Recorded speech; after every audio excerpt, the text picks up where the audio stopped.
Aloha, everyone. Just calling this meeting to order. This is the Committee on Labor, Culture, and Arts. Today is Wednesday, February 3rd, 2021. It is 3 p.m. and we are in conference room 225. Let's see. I need to introduce my members. So I'm Senator Brian Taniguchi. My vice chair is behind me, Senator Les Ihara. Hi. And we also have Senator Stanley Chang, Senator Jarrett Kehoe-Kalole, and Senator Kurt Favela. I think he's not here, but he's supposed to join us, I think. Before we start, I have some housekeeping items. This meeting, including the audio and video of remote participants, is being streamed live on YouTube. You will find links to viewing options for all Senate meetings on the live and on-demand video page of the legislature's website. In the unlikely event that we have to abruptly end this hearing due to major technical difficulties, the committee will reconvene to discuss any outstanding business on Friday, February 5th at 3 p.m. in this room, room 225. Let's see. You can also submit testimony until midnight tonight. That's Wednesday, February 3rd, 2021. I guess online. Right? Okay, so we have two GMs today, Governor's Message 504 and Governor's Message 505, as well as two bills. With the Governor's Messages, or these are for confirmation, I will have the testifiers who have signed up to speak testify first. Then we will have questions for the testifiers from members. Then I will have the nominee give a statement. After that, members may ask the nominee questions. After both GMs are done, the committee will recess and confer in a breakout room and then return for decision making. We will then take up the two bills in a similar manner, with testimony, then questions for each bill, then breakout room, and then return for decision making on both bills. Okay, so having said that, we will begin with Governor's Message 504. This is submitting for consideration and confirmation as the Director of the Department of Labor and Industrial Relations, gubernatorial nominee, and Pereira Estakio, for a term to expire at noon on December 5th, 2022. So, testifiers, first up we have Riker Wada from DHERD in support. Riker? Hello, Chair and members of the Hello. committee. I stand on my testimony in strong support of Director and Pereira Estakio. Thank you. Thank you. We have from DCCA, Catherine Alokuni Colon, the Director. Thank you, Chair, Vice Chair, members of the committee. I am happy to stand in strong support of Director Pereira Estakio. Thanks so much for the opportunity to testify. Thank you. From the Hawaii Department of Agriculture, we have Director Phyllis Shimabukuro Geyser. Aloha and good afternoon, Chair Aloha. and members of the committee. The Department of Agriculture stands in strong support of Ann Pereira Estakio for your consideration. Thank you. Thank you. We have Jun Shin. Aloha, Chair, Aloha. Vice Chair, members of the committee. Jun Shin, I am a junior at the University of Hawaii at Manoa, speaking today for the Hawaii's Worker Center. The Worker Center is in opposition to Governor's Message 504. The Worker Center has been advocating for unemployed workers. In our conversations with these workers, they shared many frustrations that I'm sure you've also heard from your constituents as well. To address these issues, we have been campaigning to reopen unemployment offices in order to provide safe, direct, in-person services, similarly to other essential services like pharmacies and grocery stores, to address these issues around access, transparency, and lack of communication.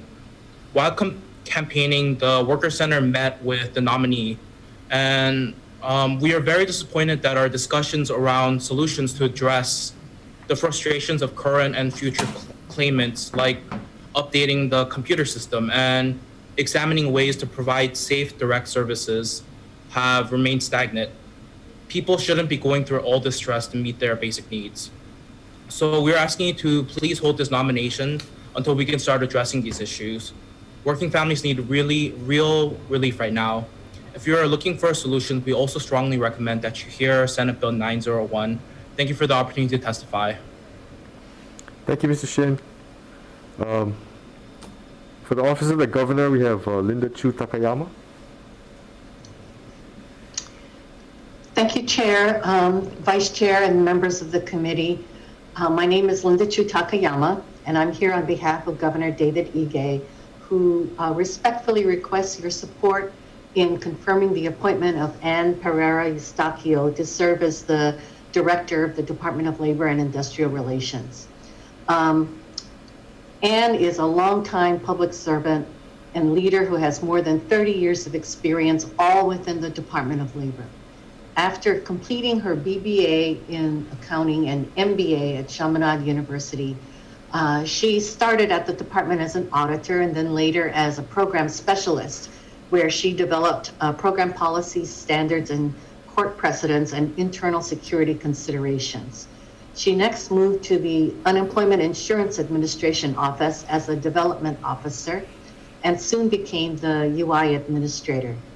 After many years in the UI program, she became deputy director of the department and is presently the acting director. With the unemployment insurance program being severely impacted by COVID, Ann's deep and broad knowledge, experience, and expertise in all the areas of the department's purview has been invaluable and will be needed to navigate the coming years. She stepped into this unprecedented challenge without hesitation and I know personally has worked tirelessly to keep the UI benefits flowing to eligible recipients while identifying fraud and keeping the program compliant with federal law. It hasn't always been easy, and I guess, there's still folks out there that are facing challenges. We're doing the best we can to meet them. But at this point, I can think of no better individual to lead the department as we work to emerge from this crisis. Thank you very much. We appreciate your consideration. Thank you, Ms. Takayama. For the Office of Enterprise Technology Services, Caroline Julian Freitas. Good afternoon, Chair Taniguchi, Vice Chair Ihara, members of the committee. I'm Caroline Julian Freitas on behalf of CIO Doug Murdoch and the Office of Enterprise Technology Services. We stand in support of the nominee. Thank you. Thank you. Hawaii Government Employees Association, Mr. Randy Pereira. Good afternoon, Mr. Chair, Senators. We've submitted written testimony in support, but I think I would be personally remiss if I didn't say something publicly. I don't want to embarrass Ann, but I've known her entire life, and I wanted to say that she is of the highest character and someone who clearly deserves the nomination that is put before you.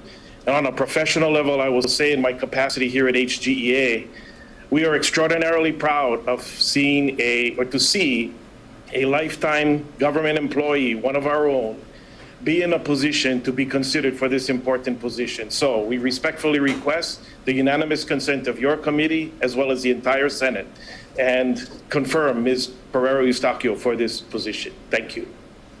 Thank you, Mr. Pereira. So this would be the end of our testifiers. At this point, I will have our questions from members for the previous testifiers. Do we have any questions from members? Yeah, I have a question. Okay.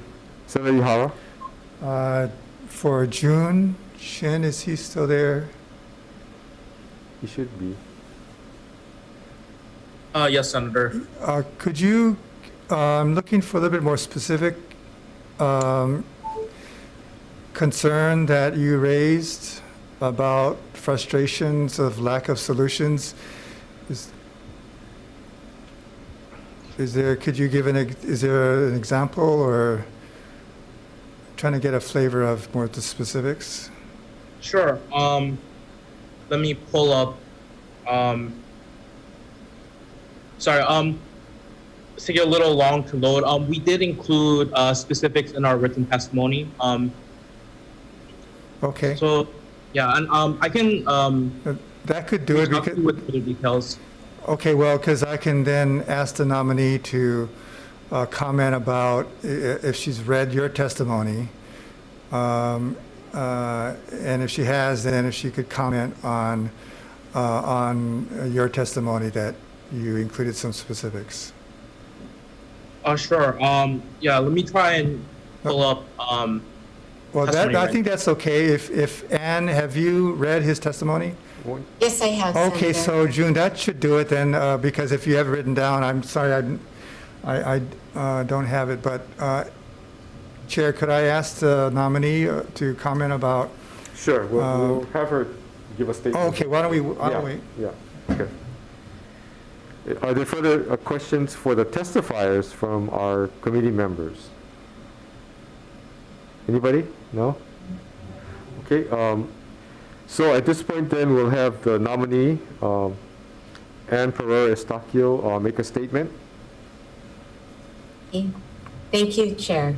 Good afternoon, Chair Taniguchi, Vice Chair Ihara, and the members of the Senate Committee on Labor, Culture, and the Arts. My name is Anne Pereira Estakio, gubernatorial nominee for Director of the State of Hawaii Department of Labor and Industrial Relations, and I respectfully request your support. I am humbled to be here in front of you today. I am here today for different reasons and circumstances than my last presence here. I am not here for my career. I am here because of core values instilled in me by my parents and my faith. I am here as a true servant leader. As you all know, the Department of Labor and Industrial Relations has been dealt a monumental task and challenge. In the past 11 months, we have experienced unprecedented workloads and held the weight of many in our hands. With inadequate technological tools, complex and inefficient programs, and a lack of resources, the team continues to steadfastly march on. All this under the continued danger, fear, and life disruptions caused by COVID. Despite the odds, I am here because of the DLIR team and our Aloha State. I stand one with them and am proud to be one of them. We have a job to do, and I will do everything in my power to continue to lead our charge. I have witnessed the sacrifice and tireless effort my team has given. Working 7 days a week, long hours, and spending holidays at the office instead of being home with their families. It is my honor to serve as their leader and to be there for our great Aloha State and when we are needed the most. I want to thank Governor Ige for his confidence in my ability to lead the DLIR through this time. And I thank the committee for the opportunity to testify. This is what fuels me to continue to lead. I'm available for any questions. Thank you. Thank you, Ann. Do we have questions from members? Senator Ihara, did you want to Yes. proceed? Could you comment or respond to the testimony submitted by the Sierra Club? Yes, Senator Ihara, I did read their testimony. There are a couple of issues that they have pointed out, and I respect and appreciate their words and their thoughts. There's one aspect that they pointed out on modernization. So they are quite concerned about the technology that we're using to continue to run the unemployment insurance mainframe. I understand that. We're just as concerned as everyone else. We have taken steps in the last several months to move forward with the continued modernization road that we've been going down for over a year now. About a week ago, we actually signed a contract. So we have a signed contract in hand with a vendor that is going to help us to move, not to modernize the mainframe, but to actually move off this antiquated mainframe, put us on a web-based application with additional upfront web applications for employers as well as claimants. It'll take us 18 months to move through this process from beginning to end. It is an extremely heavy lift. We have many files on the mainframe that go back many years, and we have to move everything over, but we are in the process.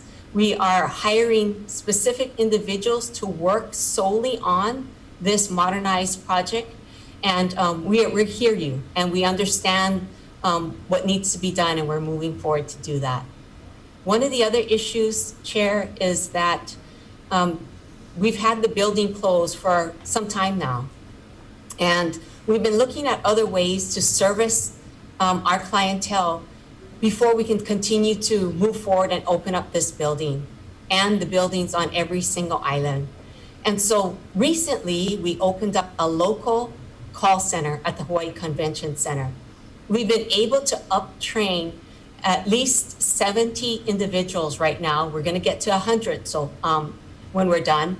And we've trained them to actually take a decision and move to the process and fix an issue instead of constantly being told that someone else will get back to them. So any issues that are adjudicatable issues that need to go to an adjudicator, those will have to wait for the adjudication section. But any other issues that can be cleaned up, the team there at the convention center have been trained by in-house staff, very competent in-house staff, and we have seen very positive results in the last couple of weeks on cleaning up claims. The other issue is the hold up of some of those claims that are what we call adjudicatable issues. So separation issues such as voluntary left or misconduct. We are in the process of hiring 67 adjudicators who will be stationed as well at the Hawai'i Convention Center. 29 of them started on Monday. It'll take us about a week and a half to train those individuals to get them on board in order to be able to adjudicate those complex issues. So those are some of the steps we're trying to take to mitigate those that were addressed in his statement. Thank you. Further questions from members? Yeah, hi, Chair. Senator Favela? Not so much the question, is just the experience that I had in getting to check out the convention center and seeing everything what the nominee had just presented. I went to a few of them, and you guys know, as the coronavirus committee, we visit. And, you know, a lot of community members don't know altitude and the precision and the hard work it took to get where we are today. I have unbelievable confidence in her ability to take us to the next level. I mean, she not only answered the questions that was concerning a lot of us with this technology in the mainframe, I didn't realize how difficult and how old our system was. Not a lot of people know that, and we don't fix it until it breaks, or fall apart, or cause a lot of delay. But she took the reins. The train and the horse was running at the same time, and tried to slow everything down and take a great perspective of what needed to be done. And I know it wasn't as fast as a lot of our family members out there in need, and I feel for them, and I hear them daily when they called and emailed my office. But the bottom line is, out of all the departments so far in a long time, I see somebody that just really loves her job. She really loves that job, to be there, to show us the multitude, hundreds.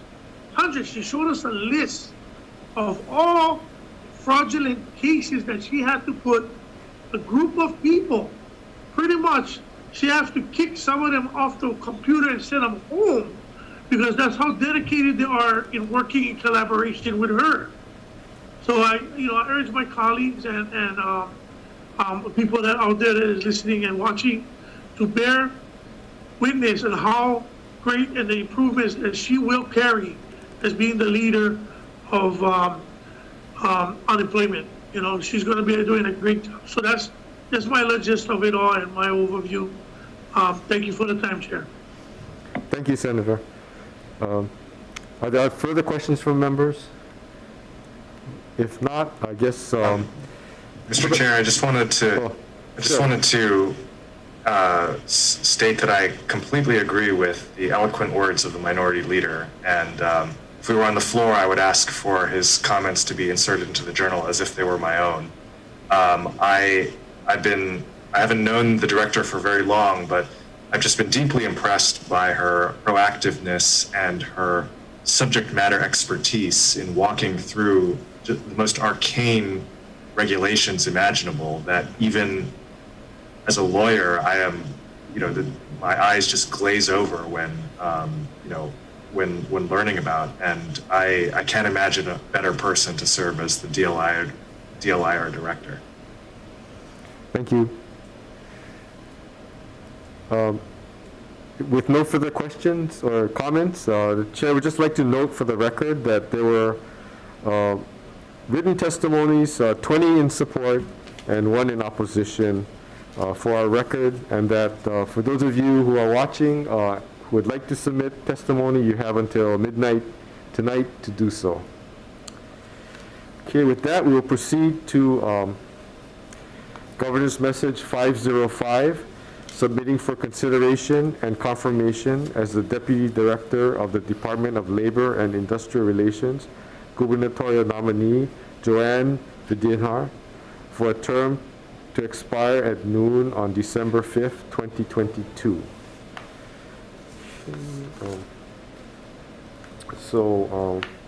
Have the testifiers, sorry.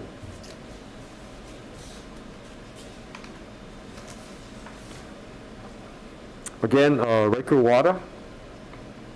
Aloha, Chair, Vice Chair, members of the committee. I stand in strong support of our nominee for the Deputy Director for the Department of Labor and Industrial Relations. Thank you for the time and opportunity to testify. Thanks, Riker. Catherine Awakuni-Colon. Thank you again, Chair, Vice Chair, members of the committee. Again, happy to support, in this particular instance, Deputy Director Videnhar. And I am available if you happen to have any questions. Thanks for the opportunity to testify. Thank you. From Hawai'i Department of Ag, Phyllis Shimabukuro-Geiser. Thank you, Chair. Good afternoon, Vice Chair and the members of the committee. Phyllis Shimabukuro-Geiser, Department of Agriculture. We stand in strong support of the nominee, Joanne Videnhar, for Deputy Director. Thank you. Thank you. Office of the Governor, Linda Chu Takayama. Thank you, Chair. I am here representing the Governor, David Ige, who respectfully requests your support in confirming the appointment of Joanne Videnhar to serve as Deputy Director of DLIR. Joanne has been very skilled both here and on the mainland, the city of Bremerton and Washington, in fixing broken pieces of government. And I have had the opportunity to witness that firsthand as the former director of DLIR and actually the person who originally hired Joanne into state government. I'm very proud of that. And as some of you may remember, a couple of years ago, she was named Manager of the Year, which I think really expresses her value and skills for the state of Hawaii. And I urge you to support her confirmation. I believe that she will effectively lead the employees in DLIR during these difficult times. Thank you for your consideration. Thank you, Ms. Takayama. Office of Enterprise Technology, Caroline Julian Freitas. Good afternoon, Chair Taniguchi, Vice Chair Ihara, members of the committee. I'm Caroline Julian Freitas on behalf of CIO Doug Murdoch and the Office of Enterprise Technology Services. We stand in support of the nominee. Thank you. Thank you. Just for the record, we also have 17 others in support.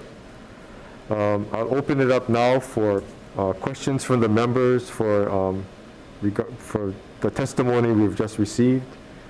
Any questions from members? Okay, then we'll have the nominee make a statement. Thank you, Chair. Good afternoon, Honorable Chair Taniguchi, Vice Chair Ihara, and members of the Committee on Labor, Culture, and the Arts. Aloha, I am Joanne Videnhar. I'm humbled to be here today as Governor's nominee for Deputy Director of the Department of Labor. I'm grateful for this opportunity to address you in seeking your support for this position. I have my written testimony on file, and I'd like to offer the following. My career for the past 25 years has been as a public servant, with the past 5 years as the administrator for the Disability Compensation Division, overseeing Hawaii's workers' compensation, temporary disability, and prepaid healthcare programs. During this time, I've had the privilege and to be able to prioritize and streamline business processes, increase productivity, and establish partnerships with stakeholders to encourage transparency and trust. I've also been involved in leading the departments or the divisions in its modernization project, which ultimately will allow claimants, employers, and healthcare providers to provide electronic filing of claims or treatment plans with 24/7 access into claimants' accounts. This provides Hawaii's labor force with an enhanced customer service experience through a secured cloud-based online portal. My goal as the Deputy Director for the next 2 years is to work with the other divisions within our department to identify areas for improvement, ensure proper changes to effectively streamline business processes, and increase productivity while building trust, accountability, and transparency within the department and within the community. Additionally, I will concentrate my efforts on working with and supporting our director, the department, in cultivating ways to respond to Hawaii's economic recovery and revitalization. I want to thank Governor Ige for this opportunity to serve the Department of Labor, our community, and I'd also like to thank each of you senators for this opportunity to testify and leave you with my commitment to continue to serve the people of Hawaii with honor and respect. Thank you, Chair. Thank you.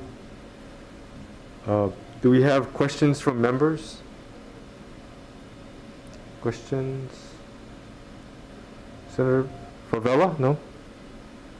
Ihara? Well, you know, I gotta put my 2 cents. It's going to 5 cents. Am I on? Am I on? Okay. Thank you, Chair, for the opportunity. You know, I sitting here and I just remember the meetings and going to the convention center. And I was just thinking as hard as I could, what would be the superhero to have 2 people? And I only know Batman and Robin, sorry. And I don't know two females, but I think that would be the only thing that I can say that you guys 2 bring to one another. It's just a great team. I mean, you know, like I said, I'm only here for a short time. I meet a lot of deputy directors and directors, but you guys bring to the table as a team in this time of need, a pandemic, in a time of need, restructuring something that is so fragile and so dependent on the community and the people of Hawaii. That great aloha and the great love that you guys bring to you guys' work and the ability to take us to the next, I guess, century or the next step in bettering our unemployment and getting cases and stuff taken care of on a quicker, I guess, basis or faster way.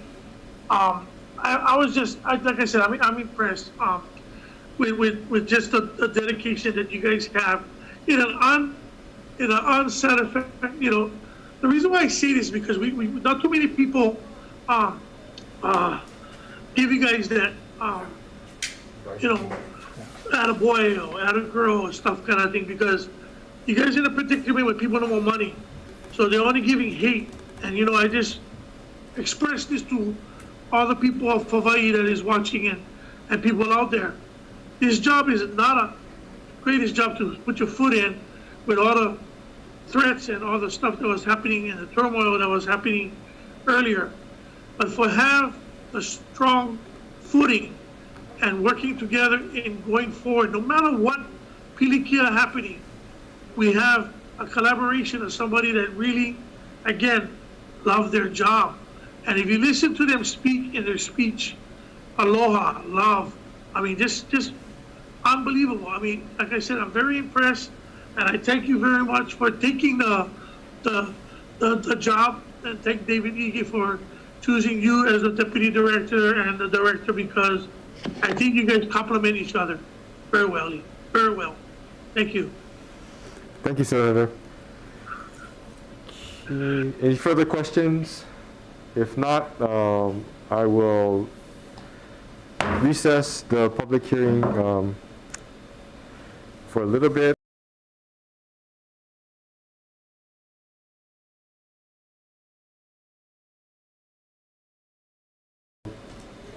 Prefer probably to let's just go to voting. How's that? Is that okay with everybody?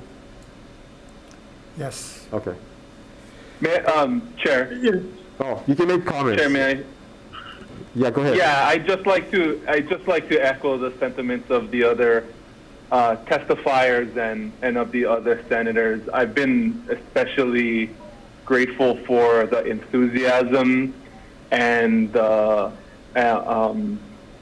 communication that we've gotten from the new chair and deputy. It's really, really important because of the situation that so many of the beneficiaries of the UI program are in. So it's so important to have folks who can communicate with passion and enthusiasm and sincerity. And on top of that, have experience in, as Senator Chang said, some really complicated subject matter that's going to have some extremely significant impacts on the state for years to come. And so it's really refreshing to have nice, solid leadership to confirm. So thank you. I'm going to happily support the nomination. Thank you. So the chair's recommendation is that we advise and consent. Is there any discussion, further discussion? Any discussion? If not, I'll ask, we'll do one vote for both governor's messages. This would be for governor's message 504 for Ann Pereira Estakio, and governor's message 505 for Joanne Videnhar. Senator Ihara. Okay, we're voting on Governor's Message 504 and 505. Senator Taniguchi. Aye. Senator Ihara votes aye. Senator Chang. Aye. Senator Keoho Kalole. Aye. Senator Favela. Aye. Recommendations are adopted for both GMs. Thank you, members. Congratulations. We usually would shake hands, but Congratulations. okay, we'll probably see you folks later. Okay, so we have the remaining two bills. We'll begin with Senate Bill 1082. This is relating to employees' retirement system. It amends the definition of compensation for retirement benefits. We have testimony, ERS, Mr. Williams.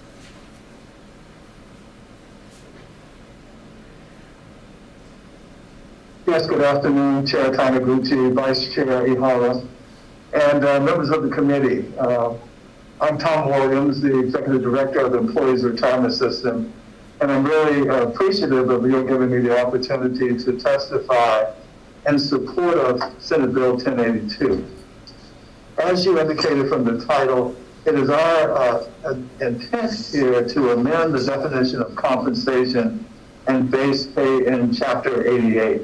At present, it reads that it allows for the payment of periodic, payment of money for services rendered. And that definition is subject to a great deal of interpretation on behalf of our various employers. And our failure to provide more explicit guidance to the employers has resulted in a risk to our tax exemption. And the reason for that is multiple. Quite frankly, as many of you know, there are 8 basic employers, but scores of agencies reporting through those employers. We have hundreds of pay types. There are about a score, actually 2 score of differentials, both recurring and non-recurring, as well as a comparable number of allowances. And we have allowed, up till now, for each employer to decide which of those components are to be included for compensation purposes. Our doing that has resulted in differing outcomes for differing members. And one of the fundamental criteria of a plan like ours under the Internal Revenue Code is that members have to be treated equally. We can't discriminate, and in addition, we've got to provide what the statute requires is definitely determinable benefits. This is a defined benefit plan. So members in the plan ought to know with some certainty what their benefits are going to be through the formula that applies. For example, there are 3 factors. It's primarily your years of service, your average final compensation, and there's a benefit formula percentage for each year of service. And of course, age comes in as well. But with those factors, we determine what a benefit that should be payable to a member is. But under our system, those same ingredients can be interpreted differently so that 2 people with similar service histories and compensation may have vastly different benefits. And that puts our tax exempt status in question. So what we're attempting to do is to develop a definition that is consistent, that will result in fair and accurate computation of benefits and provide some clarity to our members. And we're cognizant of some of the concerns that employers have expressed as to its impact on existing employees, and we think we can address those issues. For example, the bill purports to be prospective only, and that's certainly something we would agree with. And to the extent that there is a modest amount of time needed before it becomes effective, there too, we could compromise. But we're proposing that the definition of base pay be inclusive of recurring differentials. In the bill, at one juncture, we had excluded shortage differentials. But even last year, when this bill was first considered, we agreed to incorporate those shortage differentials because they had been included in the past. We have since done some research, and we know that there are a number of other recurring semi-permanent differentials, like standard of conduct pay, that we think also should be included in this definition of base pay. Of course, there are non-recurring differentials that are periodic, that are infrequent, they're inconsistently paid or earned, and we think those should be reported in other pay. So we are pursuing this for both administrative reasons, but primarily to create equity amongst our members and to protect the plan's tax-exempt status. And I'm more than pleased to answer any questions that you or the committee members might have. Thank you, Mr. Williams. We have testimony from HGEA. Michelle. Hi, good afternoon, Senators. Good afternoon, Chair, Vice Chair, members of the committee. Happy New Year. Michelle Kurihara-Klein on behalf of the Hawaii Government Employees Association. You have our written testimony, and this is a recurring issue as Mr. Williams had addressed in his oral testimony. So I won't berate the issue. We have no objections to the modification of or definition of base pay, and we also would support general consistency in application. However, we do have issue and we raise concerns over one very specific section, which is found on page 3, line 19, which eliminates the shortage differential in the calculation for post-2012 employees. We view this to be a retroactive action, and we respectfully request that the shortage be included in the calculation. So in our testimony, we do note that in some cases, the employer utilizes shortage as a long-term means to recruit and retain employees, and therefore the employee should not be penalized by not allowing this to be part of their calculation for retirement.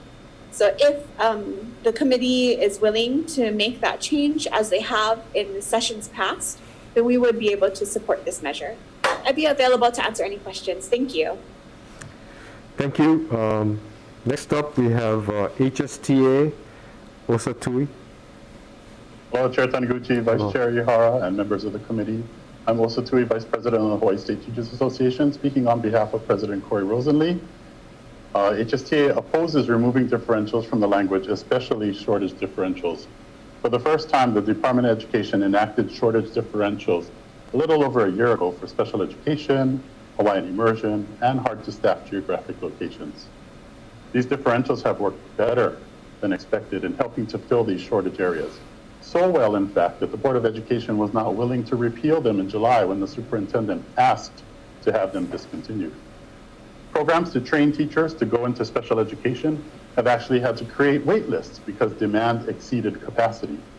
Additionally, our students in Hawaiian immersion and in hard-to-staff areas also deserve qualified educators that these shortage differentials attract. Because of that, HSTA has to oppose this bill, and I'm willing to take questions. Mahalo. Okay. Thank you. We have 2 additional written testimonies. So at this point, I will ask for questions from members. Questions? Yeah. Senator Ihara? For ERS, do you agree that the shortage differential is in the bill retroactive or not retroactive? Who is? Senator, the modifications that we are proposing are prospective only. It's not retroactive. Okay. And what is the rationale for, and you mentioned about equity, and I'm not sure if there's IRS kind of a concern, but the rationale for including the shortage differential? Well, I'm not sure I understand your question, Senator. The rationale for including? Retroactive, no, prospective. Well, we didn't want to. I'm sorry, you want to exclude it prospectively, right? Yeah. Yes, we're proposing or recommending the change prospectively. We didn't want to alter any of the reporting that's already been provided to us. So you're saying that you believe that the shortage differentials should be excluded going forward because of a tax concern? Senator, let me suggest that we are suggesting that the shortage differential should in fact be included. In an earlier version, when initially submitted a year ago, we had excluded the shortage differential. But in this version, and going forward, we think that not only shortage differentials, but there are a number of other semi-permanent recurring differentials that we would in fact include in the definition of base pay. So yes, prospectively, we would confirm that shortage differentials are in fact a component of base pay. What we're trying to assure is that those differentials and allowances that are not permanent, so to speak, that are not long-term, that they are intermittent, for example. And there are a number of those types. Some pay, for example, during periods of high surf. We would work with employers to determine which of these differentials is permanent and likely to be ongoing versus those that are intermittent and so we define as non-recurring. If they're recurring and relatively permanent, we would include them in base pay. And if they're intermittent and non-recurring, we would report them as other pay. They still get included, but they just get reported in another category, not base pay. Thank you. Okay. Further questions from members? If not, I had a quick question for HSTA. I guess in your written testimony, you said that you're opposed to taking out the language with regard to recurring differentials. But I think in your oral, you mentioned just the shortage differentials. Yes, so we are interested in the shortage differentials and if there are any recurring differentials, but the written testimony should have been on the shortage differentials. Shortage, okay, okay. Thank you. Further questions from members? If not, we'll proceed to the next bill. This is Senate Bill 1083, relating to a qualified domestic relations orders. This clarifies benefits to alternate payees, advisory review determinations of the Hawaii domestic relations orders, and the priority of multiple orders. Okay, Mr. Williams from ERS. Good afternoon, Chair Taniguchi, Vice Chair Ihara, and members of the committee. I'm Kanoi Margo, and the Deputy Executive Director for the ERS. The ERS Board of Trustees strongly supports this bill and encourages its passage. I'd just like to highlight a few things. This proposal is largely a housekeeping measure related to the Hawaii Domestic Relations Order, also known as hydros. And you may recall that the ERS began processing hydros on July 1st, 2020, and allows the ERS to make direct payments to alternate payees, such as former spouses of ERS members. This proposal is an effort to facilitate its current implementation by clarifying the benefits payable to the parties involved and the processing of these orders. Thank you for your consideration. I'd be happy to answer any questions. Okay, thank you. That was the only testimony submitted, but for those of you online, if you wish to, you can have till midnight this evening to submit testimony. on these two bills. So we'll go to questions from members. Questions? If not, Chair had a quick question. Last year we had Senate Bill 2868, Senate draft. It went to I think it went over to the House and died because of the COVID shutdown.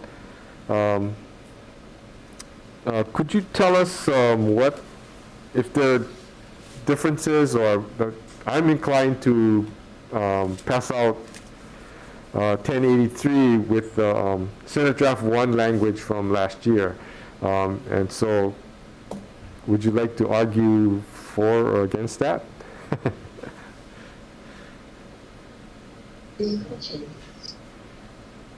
Yeah, there are no substantive changes, Chair. Oh, between the two. Okay. So, alrighty, further questions from members? If not, I guess we will recess the public hearing. We'll go into our breakout room and return for decision making.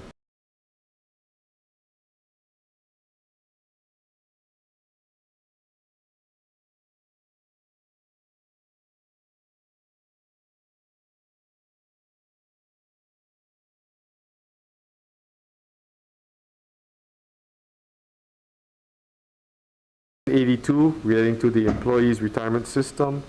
Chair's going to recommend that we pass with amendments. We substitute the language in Senate Bill 2867, Senate Draft 2 from last year. It's mostly stylistic changes.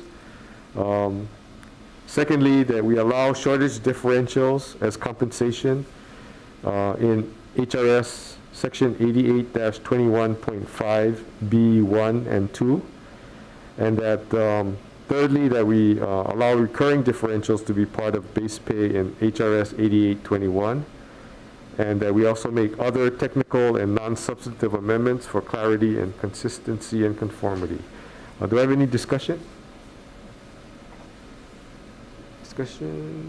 If not, Senator Ihara. We're voting on our Chair's recommendation to pass Senate Bill 1082 with amendments. Chair Taniguchi. Aye. Vice Chair votes aye. Senator Chang. Aye. Did I hear? Aye. Oh, I'm sorry. Senator Keoho Kalole. Aye. And Senator Favela is excused. The recommendation is adopted.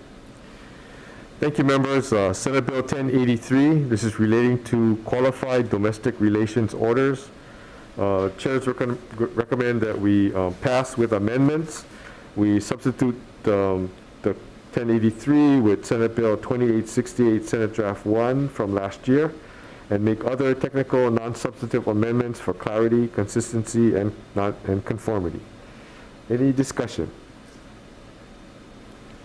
If not, Senator Ihara. You heard the recommendation to pass Senate Bill 1083 with amendments. Chair Taniguchi. Aye. Vice Chair votes aye. Senator Chang. Aye. Senator Keoho Kalole. Aye. And Senator Favela is excused. The recommendation is adopted. Okay. Thank you, members. I believe that's it for today, so we will recess.